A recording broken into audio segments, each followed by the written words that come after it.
Today we have, for the peer-to-peer network webinar series of the Internet of Water, we have a presentation on Water Reporter, data management software for sharing, communicating, and networking community science data. And let's go ahead and get started here.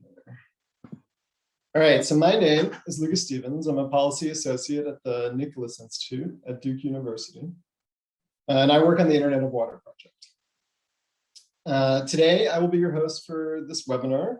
In just a minute, I will turn it over to our presenter, John Dawes, who is the executive director of The Commons, a nonprofit organization dedicated to supporting the environmental movement with digital services and open data tools. And he'll be presenting on some of the technical capabilities of Water Reporter, which is a very customizable software for water quality monitoring, developed and supported by the Commons. I also want to bring your attention to some of our upcoming webinars, which continue this focus on the theme of community science water data. So in October, we'll have another presentation from the Commons on the Respect the Shenandoah campaign. And here you'll get to see sort of Water Reporter in action in a specific context for a specific purpose. And then in December, we'll have a longer joint presentation about our freshwater harmful algal bloom monitoring project. And this project aligns and connects monitoring data collected by community science groups and tribal governments with the state of California's FHAB database and its warning system. So in that presentation, you'll get a look under the hood at how one of these projects is developed. And we'll have representatives from the different groups involved talk about different aspects of the project, what it has required, and what the benefits it's starting to produce for them. Before we get started today, I just want to go over a couple of short housekeeping details. So we are recording the webinar today, and we will send out the recording along with the presentation slides to everyone who registered for the webinar. And these will also be available as links on our website. So if you have to leave early, if you miss a section of the presentation, don't worry. You can find these on our website later. We will also have some time at the end for some questions and answers from John. So at any time, feel free to submit your questions about Water Reporter in the Q&A box, and I'll read them out following the presentation. Any administrative issues that you have, like the sound isn't working or if the video cuts out or something, you just feel free to put these in the chat box and we'll try to get those fixed during the presentation. Okay, and with that, I'm going to stop sharing and hand it over to John so that he can tell you all about water. Awesome. Thanks, Lucas. I'm going to go ahead and share my screen really fast. Awesome. So Lucas, can you just give me a thumbs up if you can see my screen? Awesome. All right, great. Well, thank you so much. We really appreciate the opportunity to share Water Reporter with you today and to present as a panelist on the Internet of Water webinar series. So just in terms of outline of today and the items I'd like to share on the Water Reporter front, I'm going to give you a brief background of the Commons, and you can kind of meet the team behind the Water Reporter platform. Definitely takes a village to sort of keep the source code up and running and build out the system to support our user base. We'll then dive right into the Water Reporter feature sets, and I have a few case studies queued up that show some pretty neat examples of how Water Reporter is being used really as a backbone to support community monitoring data projects throughout the East and also the rest of the country. And then last but not least, we'll share sort of the road ahead. So some really exciting features that we have in the pipeline for the application to really make community water data more pervasive and discoverable, not just to individual users trying to make decisions, but also in terms of integration with the broader Internet of Water. And then as Lucas had said, we'll walk through questions and any kind of discussion on that front. Cool. So the team behind Water Reporter is the Commons. We're a 501c3 in Washington, D.C. and have been incorporated since 2016. And really our team originated with the mission to support the environmental movement with robust software development capacity. We have a total of 4 programs. So our Common Products program, which consists of Water Reporter and our Field Doc system. Our Digital Services program, where we support many restoration stakeholders with software development capacity. We also focus on data journalism, where we work on a variety of different policy issues and crunch data to build compelling visualizations. And then lastly, and certainly not least, our Water Data Collaborative program, which is really sort of the focus of being able to bring the people and the technology together on the community science and monitoring side. So this is our team of 6, and we just recently added Robbie O'Donnell to the mix as our Water Data Collaborative coordinator, and we'll be looking to add a 7th team member here at the end of the month. So as I noted before, a lot of this work is really gets off the ground with our partnership and our program, the Water Data Collaborative. WDC brings together really the full network of community scientists across the nation, and the programmatic mission of WDC is really focused on supporting a standard community of practice amongst community science organizations so that they can collect data that are of known quality and can be utilized. The Commons work in this is really focused on the technical side, and we leverage Water Reporter in a variety of ways to support WDC members and their affiliate organizations, such as Waterkeeper Alliance members, Isaac Walton League members, and also members of the River Network. So just diving in, so what is Water Reporter? Water Reporter is actually a platform that consists of a web and mobile application, as well as a really powerful application programming interface.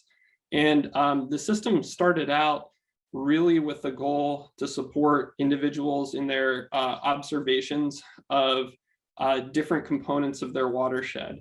And we've positioned the system to really encompass all of the workflows that a community science group would undertake, from collection, data management analysis, and also making that data fair and interoperable so that it can be used for a variety of different applications.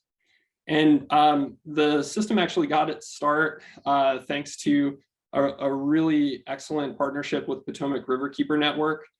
We partnered with Brent Walls, who's the Upper Potomac Riverkeeper, and he really needed a system to make it very easy to submit observations that are qualitative in nature. So things like a photo, comments, latitude and longitude, and even being able to relate those data to a specific watershed. These data were used primarily to help citizens who are out in the watershed share their observations more efficiently with their local waterkeeper and with their local watershed organization. And many times these different visual observations had been used to help remediate or plan cleanup events and also address issues around point sources.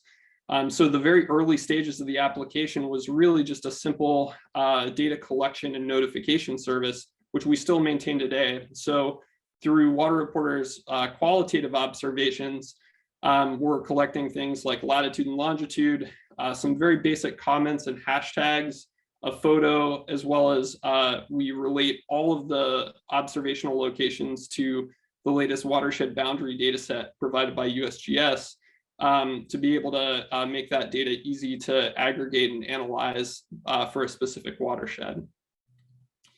And once that was created, what we realized in the second version is that a little bit more data quality and consistency was needed. And I'll also add flexibility. So in our second version of the application, we brought on the support for field management. So going beyond just a simple open comment string, but actually letting folks collect a variety of different data types, ranging from drop downs, adding documents, and even additional images. So Water Reporter now supports a variety of sort of tier 2 qualitative sampling, where more or less a user can take an observation in time, and that administrator can actually configure the fields and the data that they're collecting right there in the field. And again, that's all georeferenced and available through the web and the mobile application.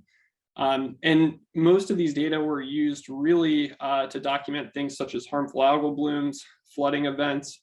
Again, more observations that a citizen could actually collect in the field. So that with that release, as you'll probably understand with the trend in software development, you sort of solve one problem and get tasked with another.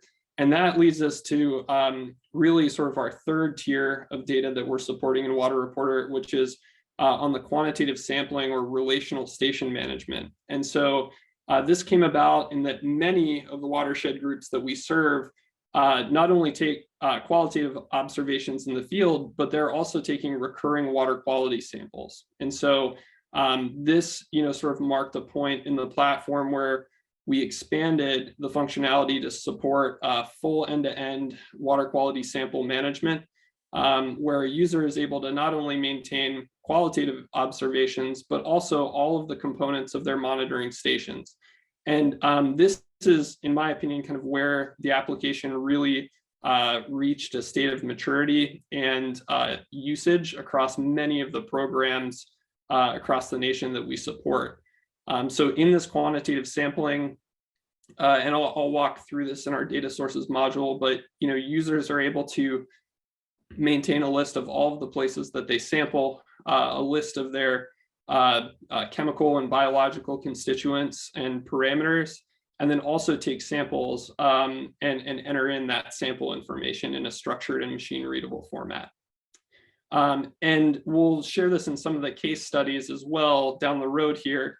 But on the visualization side, Water Reporter makes all these data available through nice portable embeddable maps that really help provide a good set of context for the monitoring programs that they're aimed to support.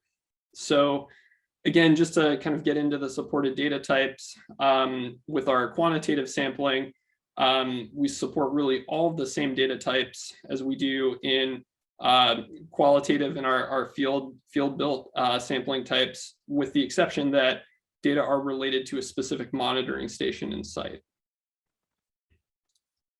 So in the case of the Water Reporter system, one of the really key components that our users continually ask for is that data visualization piece. And we've gone to great lengths to make sure that the data being collected in Water Reporter are very easily disseminated through easy to use maps that can be put anywhere. And many of the use cases that we see consist of individuals that really want to relay the latest readings from their monitoring sites to a specific demographic. So this could be groups of individuals that want to know if it's safe to swim or not based on E. coli samples. It could also be general ecosystem health and general watershed health as well. And so we've actually built a great deal of configurability into the system so that users can actually set their own thresholds and parameters to sort of color stations based on the respective data that's being collected there. So if an E. coli standard is say 250 and your latest reading exceeds that, then the system will automatically update your stations. And again, really trying to get at the different use cases of the groups, we want to make sure that all of our offerings in the Water Reporter platform are portable, meaning that they're not committed to one single system to visualize their data, but that they can actually make these visualizations portable and embedded into their website. The other piece too is through our open API, users can actually develop their own applications on top of the Water Reporter data manager, which gives almost infinite flexibility in terms of how those data are shared and disseminated. And some other quick aspects of the platform that we handle through our nonprofit is really the help and support. So, most systems are fantastic and provide a great set of features that can help users get up and running. But one of the components through our help and support is really helping new and existing monitoring programs get off the ground in a very standardized way. And so we staff a chat support, help organizations with setup and configuration, as well as produce a number of content and copy production to help build support for their respective community science program. And lastly, sort of before we get into the case studies, I'd like to share again, one of the big components that we push with Water Reporter is the goal to really make these data interoperable. So equally as important to the interface and the different features of the system, we've gone to great lengths to make sure that the API is very robust and can actually be a production-ready API that users can leverage in their own development processes, but that also these data can be made available in other federal data decision-making systems. So I'll talk about this on sort of the future of where we're headed with Water Reporter, but we are working through making dynamic connections with the Water Quality Exchange, as well as integrating the Geoconnect service into our station cards module, which will make these data more readily available and discoverable online through the broader Internet of Water. And those are all work blocks that we're tackling through the platform's API development. So let's get into some of the case studies. So, all of the technology is great, but what's really important and where we feel very strongly about our organization's mission is being able to see what respective outcomes can come out of use of software when we're making groups more efficient on the ground for how they access and organize their respective monitoring data. So again, in the case of Friends of Cascadia, they're actually following a very similar monitoring regime for qualitative data that Potomac Riverkeeper had initially started. And so they have about 300 active volunteers that go out and they submit qualitative observations for wildlife, algae, trash, eelgrass and erosion, pollution reporting, and also sea level rise. And this campaign was really straightforward to get off the ground. Each monitoring season, Friends of Cascadia goes out and they essentially recruit volunteers and take them through a standardized training within the Water Reporter platform. And as volunteers start to crowdsource these observations, all of these observations push to a live web mapping application that helps daylight specific challenges or specific areas to prioritize things such as cleanups, enforcement actions, etc. And so it's a really nice and useful way for volunteers to be able to go through the process and help educate others in terms of being on the lookout and being the eyes and ears of their watershed. Most of these data are used really for an educational and a recruitment process, but some of it is also utilized for being able to plan and prioritize cleanups and restoration efforts. So one of the components that we really try and think hard about is how much effort and how robust does data need to be to start some type of action. And in the case of the qualitative data that we're collecting, most of that is very focused on open and observational data to really maximize participation in the platform. Now, the second case study that I'll walk you through is a little bit on a different side. So this is where data are of very high quality. So in our partnership with Blue Water Baltimore, they have a monitoring program that goes all the way back to 2013. They are a tier 3 approved data provider to both Maryland Department of the Environment as well as EPA.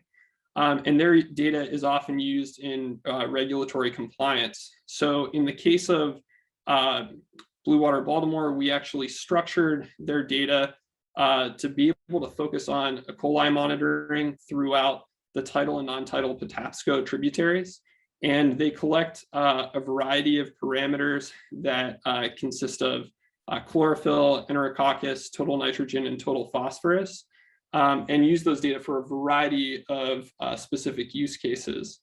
In the case of Water Reporter, we were able to tie the Water Reporter data management system to a customized web property for their respective monitoring program. And Blue Water Baltimore puts data into the system regularly and drives traffic to Baltimore Water Watch in order to gain the latest insight on whether or not the tidal and non-tidal Patapsco are meeting state water quality standards. So in this case, the Water Reporter map that we have here is showing all 49 monitoring sites across Blue Water Baltimore's enterprise. And then as you click into each one of the stations, you can actually see which parameters are either meeting or exceeding the threshold for the state water quality standard. And clicking into any of the parameters will actually give you each discrete sample. So this latest one from September 9th was above the state standard for 130 MPN for bacteria and failed the standard. So, having this continual pulse on the watershed is something that is really exciting, especially from a community standpoint, because we're always relaying sort of those latest samples to the general public. The other thing too that I'll add is that with these data being structured and machine readable, it's really opened up Blue Water Baltimore's efforts to leverage the data for a variety of other use cases aside from just disseminating it to the public.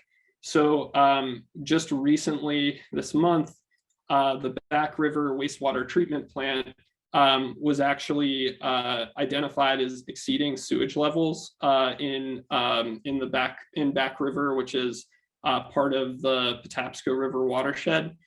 And actually the cause for alerting the public of that was actually Blue Water Baltimore's Baltimore Water Watch monitoring program. So they essentially had a monitoring site in Water Reporter where they were able to demonstrate that repeatedly they had been over their E. coli limit and were able to alert the state of that issue.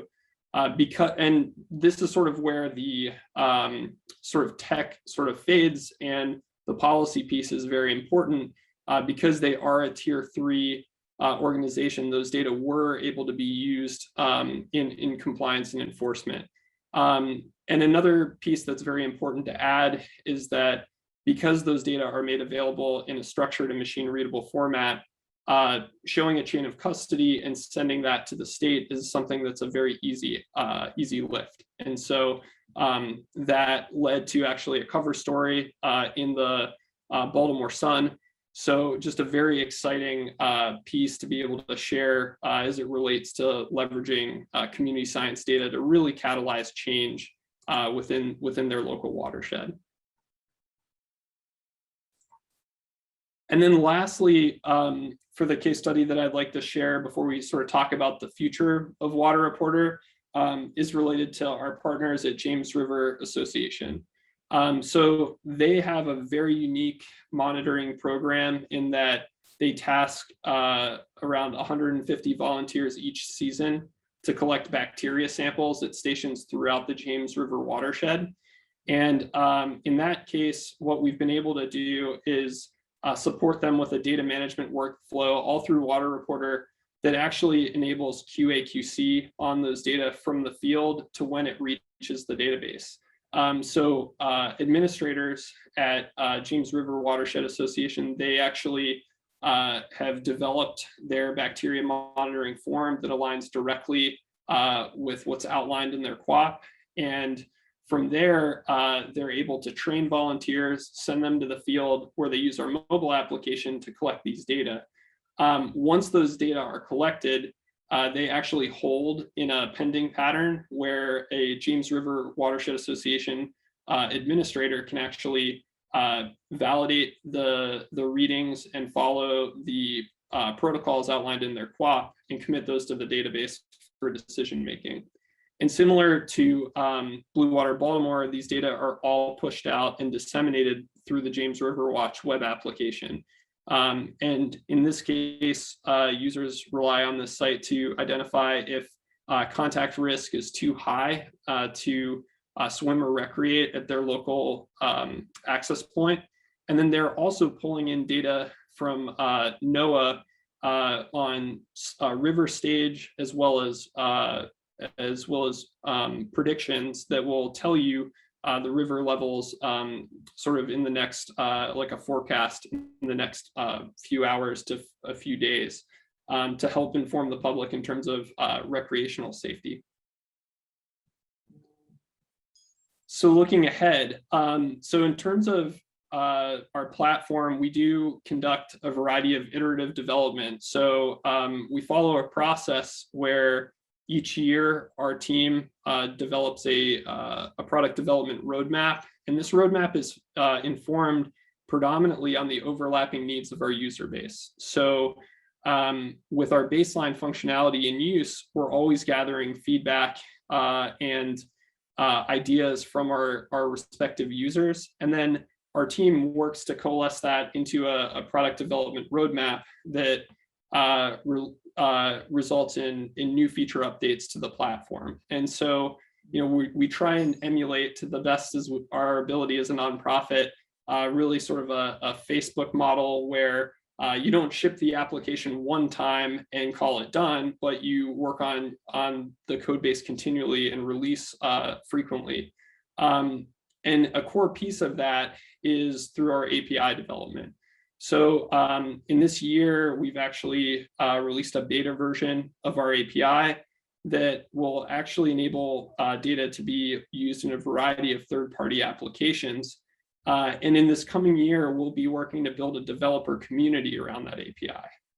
And we've focused this work specifically on use cases resulting from the API. And one of the big pieces that we're most focused on is being able to make data as pervasive as possible from these community monitoring groups. So the one concept that we've been tasked with through a pilot in the Shenandoah, which I'll share a bit today and more in our next webinar, is this notion of providing access to station level information through QR codes.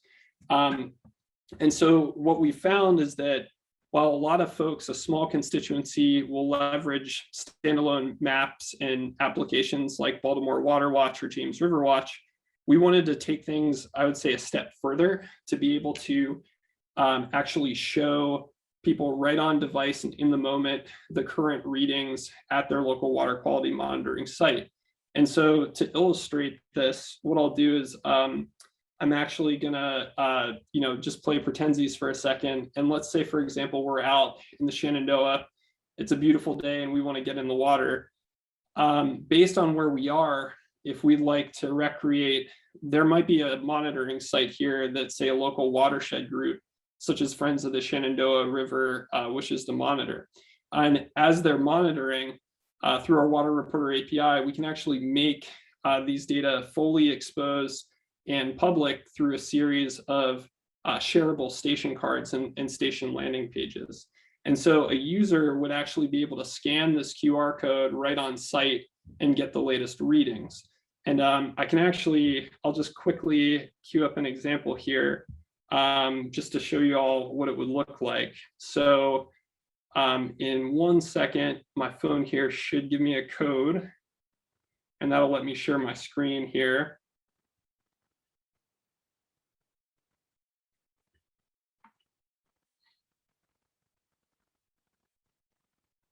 All right, there we go. So, okay, so like, again, it's kind of hard to do this virtually versus showing it right in the field.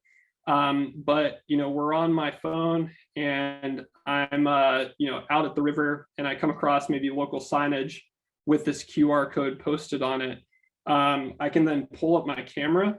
And then if I come into the QR code, what I can do is I can scan that QR code and you'll see that immediately it'll pop up a little prompt to tap open my browser. And then in just a second, what it'll do is it'll call out to the Water Reporter API and then pull up the latest station results right for that site. So it takes 1 second because my internet's maybe a little bit slow, but here we go. There we go. Awesome. So that site then that's monitored by Friends of the Shenandoah River, I can see exactly what the latest samples are. And then also if I want to pull up specific trends to see how frequently that passes or fails the criteria for swimmable conditions, that's right there on my device. So, again, we're always really trying to think of creative ways to get these data in the hands of decision makers and the general public as well. Sometimes that takes the form of a map or a web-based application, but we also, want to make it as pervasive as possible so it's in people's daily decision making. And just to build on that, so in our next year of development, and something that we've been working on previously, we've actually focused on a tremendous amount of energy on integrating AI into the Water Reporter platform. And so along with the QR code work, we intend to build essentially a notification and intent service through the Google Home platform. So even before you get out to your favorite place to recreate, you may want to know water quality conditions before, right? So our goal with this is to build essentially an AI assistant that can help answer some basic questions based on the Water Reporter data and also data through the broader Internet of Water, where you could ask intents such as, what is the river level near me? Who is a local watershed group I could affiliate? Is it possible for me to go swimming at my closest monitoring or at my closest access point? And then also, what is the temperature of the water, or what watershed am I in? These are all sort of basic intents that we aim to be able to answer with our API and platform. And the other component to this would also be setting up notifications so that if you wanted to be alerted on a variety of criteria, you could also do that as well. Awesome. So lastly, just before I wrap up here, I'd also like to add one of the very important components that's making this possible is really the work through Internet of Water and Geoconnects and linking these data.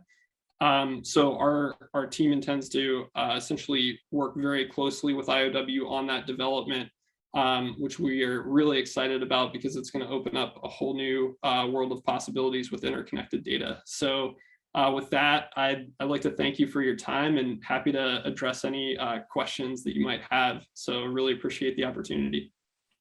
Thanks so much, John. That was great. That was a really great introduction and investigation of Water Reporter and sort of how it's being used. Okay, so we do have one question that came in while you were presenting, but just one so far. So if you're in the audience and you have any questions, don't hesitate to put them in. So the one question was, we collect Interoperability samples, but because of the variability of bacterial levels, we have been told by the local health department to report the geometric mean for the results at a site for an entire month. So this seems like a conflict with what it looks like are single data points being recorded in the examples you gave. So John, how can you resolve a conflict like that? Is it easy for a Water Reporter to report a geometric mean, for example, or how would you handle a directive like that from the health department?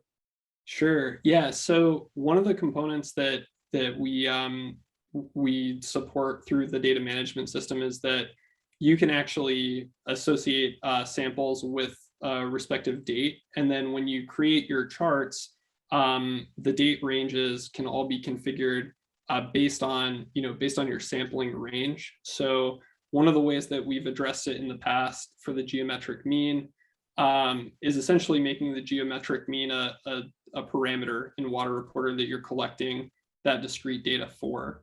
And that lets you still collect that information and also disseminate it through the charts, as well as expose it through our API. In the future, one of the items that we are looking at figuring out are how we can sort of bundle samples in a respective grouping. So this would come in handy a lot when it comes to like DO profiles and some of those components, making sort of the data management a bit more elegant on that front. But there is support for it, and we'd be happy to help you out with sort of setting up the system so that you have the frequency that you need for that collection. Okay, great. Thanks, John. Okay, so we've got now lots of questions coming in. So here's one about metadata. So are the quality assurance program plans linked and attached in the output for data sets? And are detection limits, for example, MDL, MRL, STL, et cetera, reported as well? And just in general, more about these things, are there sort of accepted standards for metadata around community science data, and how are you handling that? With exploration? That's a great question, and full transparency. So the Water Reporter data source manager gives you pretty flexible field management. So we have most of our users handling their metadata directly through the field management module in Water Reporter. One of the components that we are looking at is sort of how do we standardize that sort of across all data sets. And right now, we're working pretty closely with Water Data Collaborative, which is really, again, my mind is a bit simplistic, but they really focus on the policy side related to how we standardize methods, metadata, et cetera, across many groups and many geographies. Once we have those standards sort of reconciled across, I would say, a critical mass, those will eventually be exposed as standard fields that folks can actually utilize. Right now, we'll be working to support upload of your QOP document that would be standard across all data sources. But where we hope to go is basically this ability to create a data source that's almost pre-packaged and actually fits all of the metadata fields and protocols that are followed, and then users can one-click install that and start collecting data on their own. The way the system is currently configured is that it's sort of a choose your own adventure. You set up your data source, you add the fields, you add all the different parameters, and that's great for flexibility, but obviously from a standardization side, it's really difficult. But we're always trying to walk that balance between being overly prescriptive where people can't participate, and then knowing sort of what is the full coverage that we need to support the market as best as we can. Thanks. Okay, so say that this presentation, say I'm a Watershed monitor and this presentation has sold me, and I want to sign up for Water Reporter. I'm currently putting all my data into WQX, and I want to show data on microscopy for cyanobacteria and qPCR data. How do I get started with Water? Great. Yeah, so I would say the first step is that you can go to waterreporter.org and create an account. And I'll just pull this up here so that you have it. And I'll be sure to follow up with you as well. Let me see here.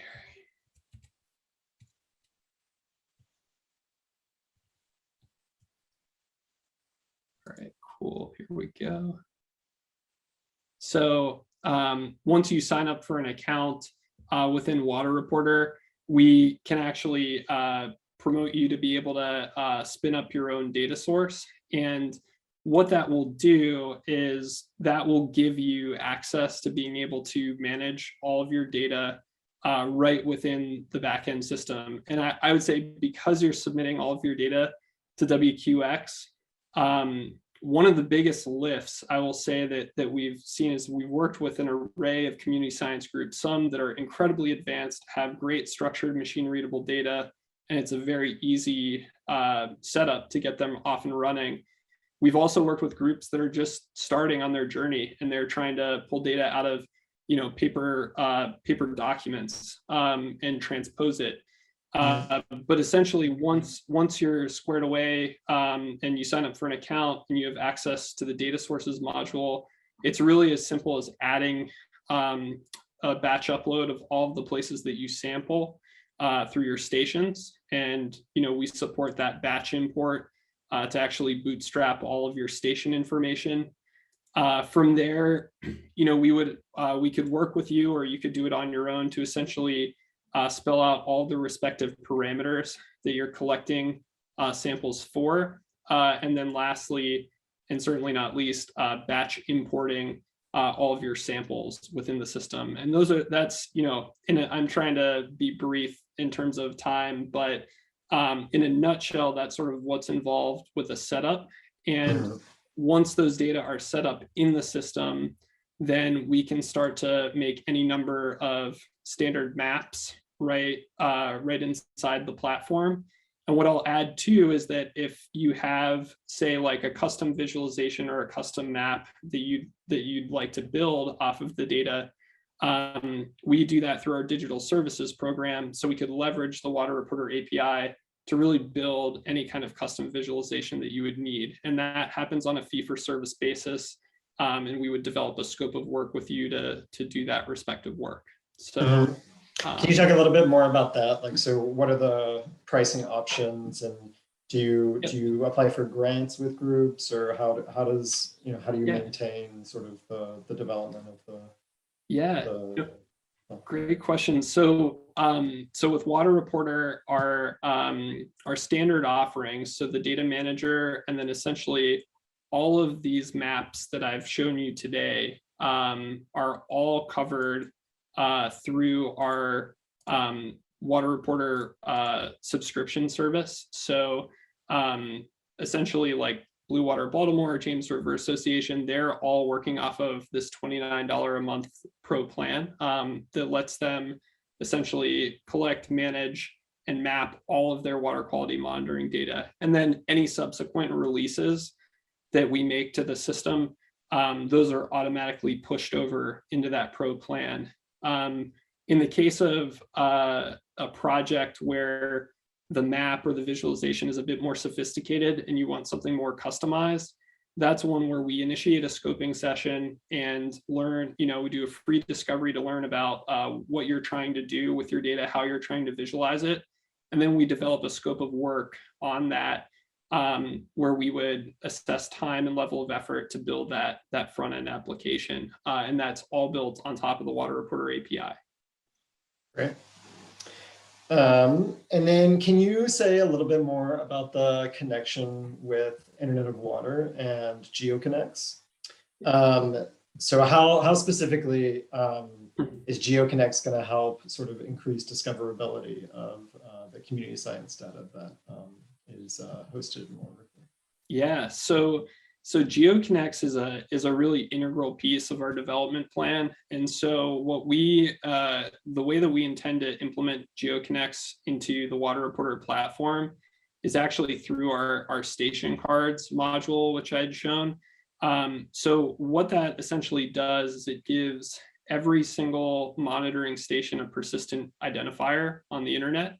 And it also structures the metadata for that station in a way that makes it easy for web crawlers to scrape and index. And by having all of those stations with persistent identifiers and indexed the same way, that means that it's much more easy for systems like Google, even Facebook, as you're sharing things out, to actually go out and retrieve the latest data in the same structured format. So it increases the interoperability of the data. And also what we should see in theory over time is that as people do more common searches for, say, like Haw River Watershed or the Shenandoah, instead of getting like only Wikipedia articles and those different components in your right pane, you should start to see additional data sets as it relates to things like community monitoring groups, et cetera.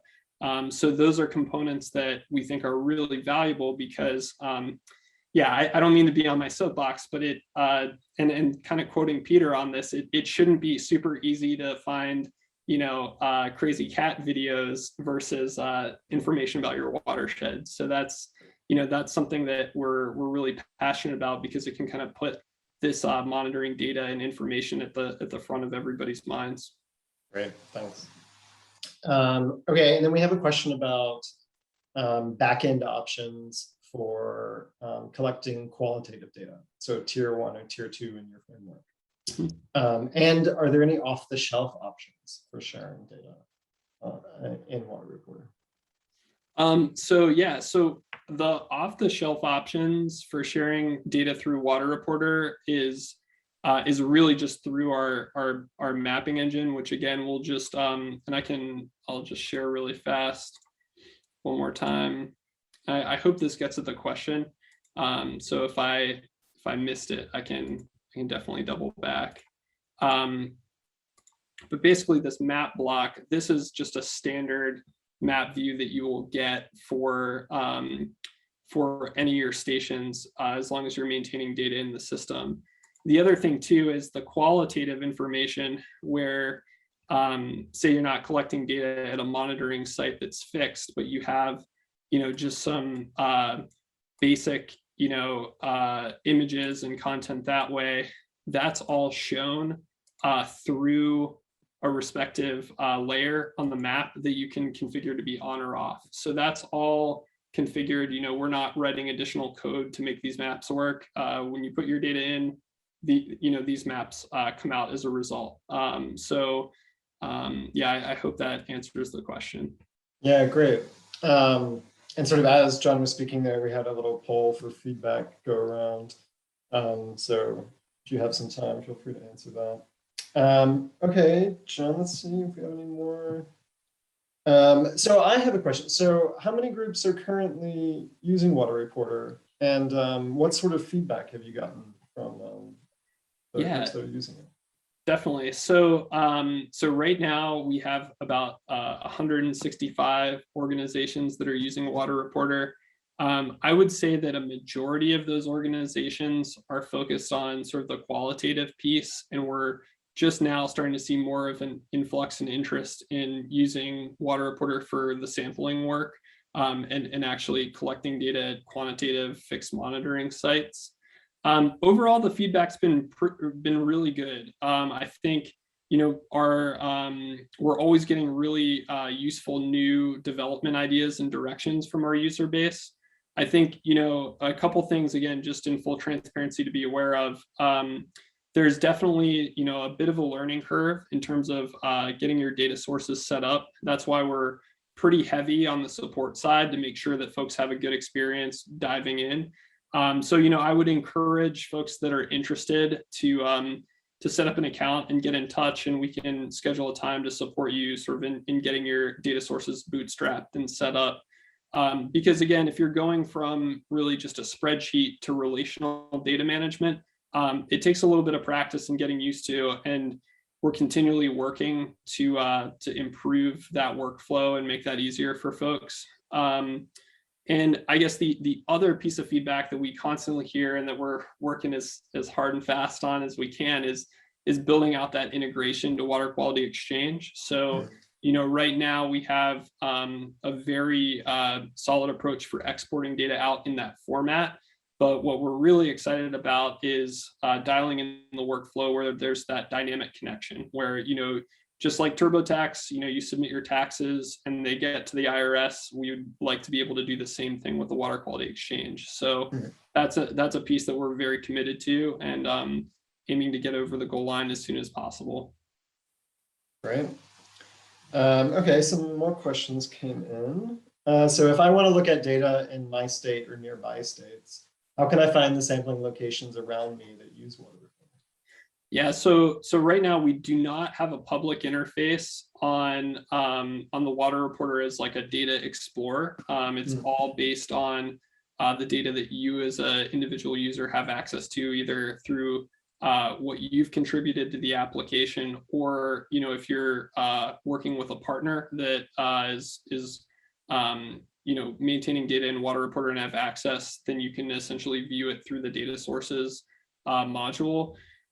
That is something that has been kicked around as an idea. But again, we're trying to make sure that people retain ownership of their own data. And that as we sort of stand up that Explorer interface, that that we're not opening up data that should essentially be held on behalf of the user and not exposing that. So we'll continue to sort of explore the functionality of that down the road. But until then, the data manager is your best bet in kind of getting access from your local organization. And so here's sort of a related question. What are the data security controls? Yep. So broadly speaking, because data security is a pretty deep rabbit hole. So essentially, users maintain all of their own accounts, and we essentially secure everything through our cloud hosting provider, DigitalOcean. This is we essentially work to follow the best practices that we can on data security for cloud hosting for all of our code bases. Users essentially have access to their own organization, but then you can have an organizational admin that will invite you to that organization, which would give you additional permissions to other data sources and other organizational information. So it is controlled on a user by user basis. And then our team internally has the ability to support folks in terms of configuring their permissions, just to make sure that everybody's in the right place. And yeah, so that's in a nutshell how our security system is set up. And again, if I'm full disclosure, not a security expert on the system, but if you'd like to follow up, I'd be happy to put you in touch with our engineers so they could give you a more in-depth answer there. Great. Okay, and I know the answer to this because I've seen this in action, but so can say you're the manager of a watershed group and you've got a lot of volunteers taking samples for you, and data is coming in and you want to quality check it with different validation categories like validated, raw, uncorrected, etc. How does that work within Water Reporter? Yeah, so we actually support a number of fields that you actually as a administrator can manage on your own. So it's not just like a one set of fields, field builder that only you and your volunteers can access. We have a series of fields where only admins use those for tracking, and that can allow you to set up a number of tags for the status of those samples, which would then allow you to filter by those. So we do support that, which is really flexible and useful for internal QA/QC procedures. Great. Yeah, and how more generally, how does Water Reporter keep track of members or volunteers? Yeah, so members or volunteers are given permission on a data source by data source basis. So they start by signing up for an account and joining your organization. And once they're joined to your organization, you can add them to a data source as a collaborator or as an administrator. When they're added as a collaborator, they can contribute data and manage all of their own records, but then it's on the administrator to QA/QC and approve them. If they're an admin, they have full editing capabilities, and only if they're an owner can they actually delete or do more of the destructive actions around data in the data source. All right, great. Okay, so I think one more question and then we will end it here. Cool. So is there a way to get on a mailing list if you're interested in sort of learning more and would like to follow along in the development of Water Reporter? Yeah, absolutely. So I will basically support at chesapeakecommons.org. We can send you just a verification and you'll actually get looped into all of our latest releases for the Water Reporter platform. All right, well, great. All right, so thank you so much, John. Thank you for answering all of those questions and for giving that great presentation. And thank you to everyone who came. Remember that the presentation will be available, the recording will be available on our website. And if you registered, we'll also send it out to you with the presentation slides. Awesome. So if you missed the beginning or something like that, you'll be able to find it. Awesome. And then last thing, if you haven't yet signed up for our peer-to-peer network, go to our website and do so. You'll get notifications about our upcoming webinars, more in this community science series coming through the end of the year, and then our slate coming up next year as well. And you'll get access to our member directory, who are members of state and federal agencies, nonprofit organizations who work with water data. Awesome. Great. Well, thank you, everybody. Really appreciate the time. Thanks to Internet of Water for hosting us. So. Yeah, thank you so much, John. All right. All right. Bye, everybody. Take care.